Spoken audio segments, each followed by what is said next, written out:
నమస్తే. This is Sourya. Welcome to our channel. ఈరోజు మనతో పాటు సీనియర్ జర్నలిస్ట్ దాము బాలాజీ గారు ఉన్నారు. వారితో మాట్లాడదాం. నమస్తే సార్. నమస్తే.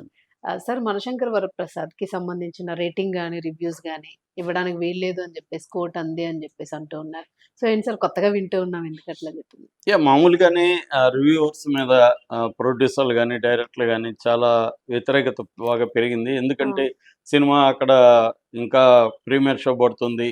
ప్రీమియర్ షో పడగానే అర్ధరాత్రి లోపలనే భయంకరమైన ఇవి పెట్టేస్తున్నారు. ముఖ్యంగా యూట్యూబర్స్ కొంతమంది అయితే దారుణంగా వాళ్ళు విన్యాసాలు చేస్తూ, వాళ్ళు ఎమోషనలైజ్ చేస్తూ దారుణంగా దాన్ని నెగిటివిటీకి తీసుకెళ్ళిపోతున్నారు. ఇంకొంత ఏమవుతుందంటే ఇప్పుడు సోషల్ మీడియాకి పబ్లిసిటీకి విపరీతంగా డబ్బులు పెట్టాల్సిన పరిస్థితి ఏర్పడింది. డబ్బులు అందరికి ఇవ్వలేరు కాబట్టి రాని వాళ్ళు వీడు నాకు డబ్బులు ఇవ్వట్లేదు అని చెప్పి నెగిటివ్గా భయంకరంగా చెప్పేస్తున్నారు. అది కూడా బూతులు మాట్లాడుతూ రకరకాలుగా మామూలుగా సినిమాని అనలైజ్ చేయడం వేరు, మనమంతా అలాగే చేస్తాము. కానీ వీళ్ళు అట్లా కాదు. కొంతమంది ఏంటంటే విషం చిమ్మినట్టుగా చెప్పడం అనేది జరుగుతుంది. ఇంకొంతమంది పెయిడ్ నెగిటివ్ రివ్యూస్.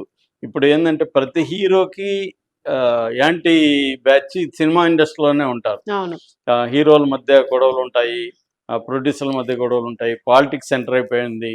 ఇప్పుడు అన్ని ఆంధ్రాలో అయితే వైసీపీ, తెలుగుదేశం, జనసేన ఈ ముగ్గురు మధ్య ఇండస్ట్రీ కూడా చీలిపోయింది. సో దానివల్ల ఇండస్ట్రీలో ఉండే వీళ్ళు కూడా కొంతమంది ప్రతి ఫంక్షన్లో కూడా పాలిటిక్స్ మాట్లాడడం, ఎవడో ఒకడు వైసీపీనో తెలుగుదేశం వాళ్ళను టార్గెట్ చేయడం, దాంతో వాళ్ళు వీళ్ళని టార్గెట్ చేయడం, ఇలాగా ఈ మధ్యకాలంలో సినిమాగా చూడడం అనేది పక్కన పెట్టేసి ఇవన్నీ వచ్చేసాయి రాజకీయాలు. దాంతో పెద్ద ఎత్తున నష్టం జరుగుతుందని చెప్పి ఇప్పుడు అందరూ కూడా రివ్యూస్, రేటింగ్స్ ఇవ్వకూడదు, కనీసం వన్ డే ఆగాలి అనేది అప్పీల్ చేస్తున్నారు. కానీ ఎవరు వినే పరిస్థితి లేదు. ఎందుకంటే వన్ డే ఆగితే నీ రివ్యూ ఎవడు చూస్తాడు? ఇమీడియట్గా ఎంత వేగంగా పెడితేనే రివ్యూలు పోతాయి. ఎందుకంటే కొన్ని వేల మంది ఇప్పుడు రివ్యూలు చెప్పేస్తున్నారు. ప్రతి ఒక్కడు రివ్యూవరే, ప్రతి ఒక్కడు రేటింగ్ ఇస్తున్నాడు. కాబట్టి ఇంతకుముందు అంటే ఓన్లీ ప్రొఫెషనల్ రివ్యూవర్స్ ఉండేవాళ్ళు, వాళ్ళే చెప్పేవాళ్ళు. కొన్ని సైట్లు ప్రొఫెషనల్గా ఉండేవి, వాటికి ఎంతో కొంత క్రెడిబిలిటీ ఉండేది. ఇప్పుడు ఎవడు క్రెడిబుల్ రివ్యూవరు ఎవడు కాదో తెలియదు. సో వాళ్ళ విన్యాసాల ద్వారా పాపులర్ అయిపోతున్నారు. అది ఇబ్బంది అవుతుంది. దాన్ని చూసి సినిమాకి రాలేదు అంటున్నారు. మామూలుగా ఏంటంటే సినిమాకి రాకపోవడానికి రివ్యూలు ఒకటే కారణం కాదు. ఫస్ట్ ఆఫ్ ఆల్ ఏంటంటే టికెట్ రేట్లు పెరగడం, సినిమాల హాల్లో పాప్కార్న్ దగ్గర నుంచి, వాటర్ దగ్గర నుంచి, కాఫీ దగ్గర నుంచి. కాఫీ బయట 20 రూపాయలకి దొరుకుతుంది, అదే ఫిల్టర్ కాఫీ అక్కడ 200, 250 ఉంది. సో ఆ రేంజ్లో ఉన్నాయి. సో అందుకని ఇప్పుడు అక్కడేమో ఇంటర్వెల్లో మన కాఫీనో టీనో తాగాలని, టీ ఎలాగో దొరకదు, కాఫీ ఉంటుంది. కాఫీ ఏమో మినిమం ఫిల్టర్ కాఫీ మినిమం వచ్చి 200 ఉంది, అక్కడ నుంచి 300, 400 వరకు కూడా ఉన్నాయి. సో ఇప్పుడు ఫ్యామిలీ పోతారు, ఒక బాబో పాపో పాప్కార్న్ అడుగుతుంది, పాప్కార్న్ 300 ఉంటుంది, 400 ఉంటుంది. సో వీళ్ళు ఆల్రెడీ ట్రావెల్, మళ్ళీ టికెట్స్, మళ్ళీ ఇవన్నీ. పాప్కార్న్ మిమ్మల్ని ఎవడు తినమన్నాడు, సినిమా కథ పోమన్నాడు, ఆ మధ్య ఎవరో శివాజీనా ఎవరో మాట్లాడారు. మీరు అలా మాట్లాడితే ఎలాగా? నిన్నోడు యాక్ట్ చేయమన్నాడు, ఇంట్లో కూర్చోవచ్చు కదా అని మనం కూడా మాట్లాడచ్చు కదా. కాబట్టి అది కాదు అక్కడ. పోయినప్పుడు ఇవన్నీ అవసరం మనుషులకి.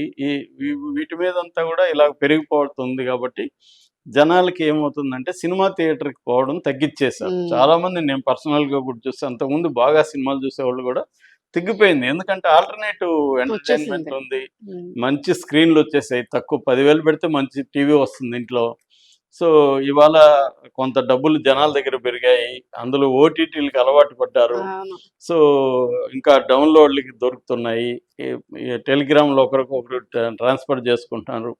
ఈ వాతావరణం వల్ల ఏమవుతుందంటే సినిమా థియేటర్కి వచ్చి చూడడం అనేది బడ్జెట్ అలొకేషన్లో చాలా ఇది ఉంది. మామూలుగానే మనకి ఇండియన్ ఎకనామీలో కన్జంప్షన్ బాగా పడిపోతే, అందుకని మోడీ ప్రభుత్వం 2 చర్యలు చేపట్టింది. ఒకటేమో జిఎస్టీని తగ్గించడం, ఇంకొకటి ట్యాక్స్ని తగ్గించడం. ఈ రెండిటి వల్ల 2025లో కన్జంప్షన్ కొంత పెరిగింది. సో ఈ కన్జంప్షన్లో కూడా ఏమవుతుందంటే దేనికి ఖర్చు పెట్టాలనేది డిసైడ్ చేసుకుంటారు. ఎందుకంటే అన్ని రేట్లు పెరిగిపోయినప్పుడు తగ్గిపోతుంది. అంటే అన్నిటికీ విచ్చలవిడిగా ఖర్చు పెట్టరు. సినిమా అనేది ఎంటర్టైన్మెంట్ కాబట్టి, అదేమో అత్యవసరం కాదు కాబట్టి దాన్ని ఆలోచించి మరీ చేస్తారు. సో ఈ నేపథ్యం ఇదన్నీ పక్కన పెట్టి వీళ్ళు రివ్యూవర్ల మీదనే మాట్లాడుతున్నారు. ఇప్పుడు ఈ నేపథ్యంలో ఒక వార్త వైరల్ అవుతుంది. మన శివశంకర మనశంకర్ వరప్రసాద్ గారు. మనశంకర్ వరప్రసాద్ గారు సినిమా ఆ, కి రివ్యూలు రేటింగ్లు ఆపేసింది హైకోర్టు అని. ఉమ్, యాక్చువల్గా హైకోర్టు ఆపింది వచ్చి బుక్ మై షోలో మాత్రమే, బయట అచ్చచ్చా. కాదు, యూట్యూబ్లో కాదు, అక్కడ కాదు. బుక్ మై షోలో ఎందుకు ఆపారంటే ప్రొడ్యూసర్లు కోర్టుకు వెళ్ళారు ఉమ్, రేటింగ్ ఆపేయండి అని. ఎందుకు ఇదంటే గత కొంతకాలంగా ఆ మధ్య కూడా ఈషా సినిమా నిర్మాతలు దీన్ని గట్టిగా తీసుకొచ్చారు. చాలా మంది నిర్మాతలు దీని మీద పోరాడుతున్నారు. ఎందుకంటే బుక్ మై షో అనేది ప్రతి ఒక్కరు ఇప్పుడు ఎవడు పోయి థియేటర్ దగ్గర టికెట్ కొనడం అనేది చాలా అరుదైపోయింది. అవునవును. అందరూ యాప్లు వచ్చేసాయి, ఫోన్లోనే బుక్ చేసేసుకుంటున్నారు. అవును. మళ్ళీ అక్కడ పోయినాక దొరకకపోతే మళ్ళీ తిరుగు రావాలి, ఇవన్నీ ఎందుకులే అని బుక్ చేసుకుంటున్నారు. అందువల్ల ఇప్పుడు బుక్ మై షోలోకి వెళ్ళగానే ఆడ ఫస్ట్ కనబడేది రేటింగ్ మనకి రేటింగ్, రివ్యూలు ఉంటాయి. డైరెక్ట్ దెబ్బ కొట్టేస్తుంది. అక్కడే చూసేస్తున్నారు. ఓ దీనికి రేటింగ్ తక్కువ ఉంది, రివ్యూలు చూస్తారు టకటకని. రివ్యూలు ఏంటి అవును. నెగిటివ్గా ఉన్నాయి, చూడాలా చాలా వద్దా డేంజర్ అన్న యాక్చువల్లీ. డౌట్ వచ్చేస్తుంది. అవును. ఇదేమవుతుందంటే చాలా మంది నెగిటివ్గా అక్కడ ఉమ్, పెట్టి పెయిడ్ వాళ్ళని పెట్టి వాళ్ళ దగ్గర వందల వేలు రివ్యూలు కొడతా ఉన్నారు. బ్యాడ్గా ఉంది, ఓకే. ఇది ఘోరంగా ఉంది, హెడేక్ వచ్చింది, నేను నిద్రపోయిన స్వామి, ఇలాగ పెట్టేస్తున్నారు. అది బాగా ఎఫెక్ట్ అవుతుంది. సో అందుకని ఇప్పుడు ఈ సినిమాకి సంబంధించి, చిరు సినిమాకి సంబంధించి హైకోర్టుకి వెళ్తే హైకోర్టు ఆపింది. ఉమ్, కాకపోతే ఇది ఫ్రీడమ్ ఆఫ్ ఎక్స్ప్రెషన్ని హైకోర్టు ఆపొచ్చా అనేది మళ్ళీ చర్చ. ఉమ్, అంటే ఇక్కడ రెండు ఉన్నాయి. మళ్ళీ వీళ్ళు పెయిడ్ పాజిటివ్ రివ్యూలు కూడా ఇస్తారు. అవును. ఆ, మనకి దీనికి సపరేట్గా ఉన్నారనమాట. వాళ్ళకి కానీ మనం డబ్బులు ఇస్తే వాళ్ళు మేము 10,000 వ్యూస్కి ఇంత అని ఇవ్వాలండి. 10,000 రేటింగ్, 10,000 అవును. వ్యూస్ దాంట్లో కనబడాలంటే ఇంత, ఐఎండిబిలో రేటింగ్ ఎంత, యూట్యూబ్లో అవును. 10 లక్షలు చేయాలంటే 1.5 lakh ఎంతో ఉంది. 1.5 lakh వాళ్ళకి ఇస్తే అవును. 10 లక్షల వ్యూస్ చూపించేస్తుంది. అవును. Paid so views. అలాగా సబ్స్క్రైబర్లు కూడా మనం ఎక్కువ చూపించుకోవచ్చు అవును. ఇప్పుడు. అలాగా ఇదంతా ఏంటంటే కమర్షియల్ యాక్టివిటీ కాబట్టి ఇలాగ చేసుకుంటున్నారు. ఉమ్, ఏది నమ్మాలో ఏది నమ్మకూడదు కన్ఫ్యూజన్ స్టేట్లోకి వెళ్ళిపోయారు. ఉమ్, సో అందుకని ఇప్పుడు వీళ్ళైతే ఆ రేటింగ్ని, రివ్యూని అయితే ఆపారు. ఉమ్, ఇది ఇప్పుడు ఆ సినిమాకే కాకుండా మనకి ఇదేమో 12వ తేదీ రిలీజు, ఉమ్, ఇది రేపు రిలీజు అవును. మనశంకర వరప్రసాద్. వరప్రసాద్ది. 13 ఏమో రవితేజది భర్త మహాశయాలకు విజ్ఞప్తి ఉమ్, ఉంది. 14 ఏమో 2 సినిమాలు ఉన్నాయి.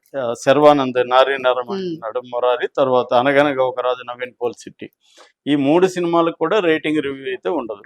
ఉమ్, దాంట్లో అక్కడ బుక్ మై షోలో కూడా వేశారనమాట, ratings and reviews are disabled according to the court order అని, హైకోర్టు ఆర్డర్ అని ఓకే. అక్కడ వేశారా? వేసేసారు కూడా. సో కాబట్టి రేటింగ్స్, రివ్యూస్ అనేవి బుక్ మై షోలో ఉండదు. ఉమ్, కానీ యూట్యూబ్ ఛానల్లోనూ మనలాంటి వచ్చేస్తాయి. మిగతా వాటిలోనూ రివ్యూస్ అయితే వస్తాయి. ఉమ్, కానీ వీటికంటే కూడా బుక్ మై షోనే ఎక్కువ ఎఫెక్ట్ ఇంపాక్ట్ చేస్తుంది, చూపిస్తుంది. ఇంపాక్ట్. ఎందుకంటే ప్రతి ఒక్కరు ఇప్పుడు మంది ఎవరు చూస్తారో అవును. తెలియదు, అవును. అట్లా అందరూ చూడరు. కానీ టికెట్ బుక్ చేసుకోవాలంటే బుక్ మై షో కానీ లేకపోతే ఇంకేదో 2-3 ఉన్నాయి. ఉమ్, Book My Show very popular కాబట్టి ప్రతి ఒక్కరు ఒకసారి చెక్ చేస్తారు బుక్ మై అవును. షోకి వెళ్ళి. చాలా మంది అంటుంటారు కదా, బుక్ మై షోలో దీనికి రేటింగ్ బాగుంది, దీనికి వెళ్దామా అని కూడా అవును. అడిగేవాళ్ళు చాలా మంది ఉన్నారు. సో అది ఇప్పుడు నెగిటివ్ కావాలనే చేస్తున్నారు. ఇప్పుడు చిరంజీవి సినిమాకి ఆల్రెడీ బాలకృష్ణ ఫ్యాన్స్ దగ్గర నుంచి వాళ్ళు ఇప్పుడు కొత్తగా పెట్టేస్తుంటారు. ప్రభాస్ ఫ్యాన్స్, తర్వాత అల్లు ఫ్యాన్స్, వైసీపీ వాళ్ళు, వీళ్ళందరూ కుమ్ముకుంటున్నారు. వీళ్ళకి మంచి నెట్వర్క్స్ ఉన్నాయి కదా. ఇప్పుడు కంపల్సరీగా ప్రభాస్ మూవీ దెబ్బతింది కాబట్టి ఫుల్ ఫుల్ పెడతారు. ఇది నెగిటివ్. ఆ, చూడండి మీరు, ఇది ఈ రోజు ప్రీమియర్ షో కానీ ఇది ఏమి లేదు, డిజాస్టర్ అని వీళ్ళు అవును. ప్రచారం చేస్తారు. ఎందుకంటే మంది పోయింది, వాటికి కూడా పోవాలని, మనకన్నా పోతే చాలదు, వాటికన్నా కూడా అవును. పోవాలి కాబట్టి ఇది. అందుకని వాళ్ళైతే తెలివిగా అయితే ఆపారు.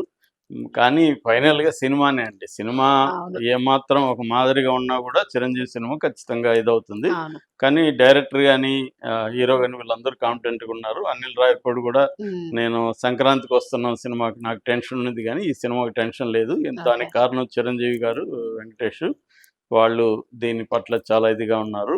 ఆ కాన్ఫిడెన్స్ నాకు కూడా వచ్చిందని చెప్తున్నారు. ఇప్పుడు ఇద్దరు ఫ్యాన్స్ వెళ్తారు కదా. ఇద్దరు ఫ్యాన్స్ వెంకటేష్ వెళ్తారు. ఫ్యాన్స్. వెంకటేష్ క్యారెక్టర్ కూడా, వెంకీ గౌడ అనే క్యారెక్టర్ చాలా బాగుందని ఉమ్, చెప్తున్నారు.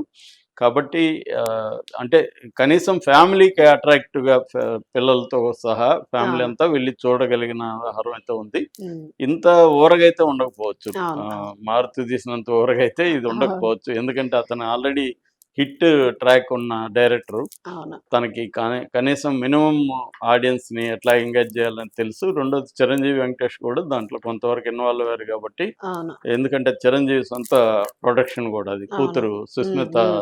ప్రొడ్యూసరు. కాబట్టి అది పాజిటివ్‌గానే ఉంటది. కానీ నెగెటివ్ చేసే అవకాశం ఉంది కాబట్టి వాళ్ళు అన్ని జాగ్రత్తలు తీసుకుంటూ ముందుకెళ్తున్నారు. లాస్ట్ సంక్రాంతి మూవీలో గూడా ఆ కామెడీకి బాగా అడిక్ట్ అయ్యారు ఆ! జనాలందరూ. సో, ఇందులో గూడా ఎక్స్‌పెక్ట్ ఆ! చేస్తారు. Thank you sir. Thank you.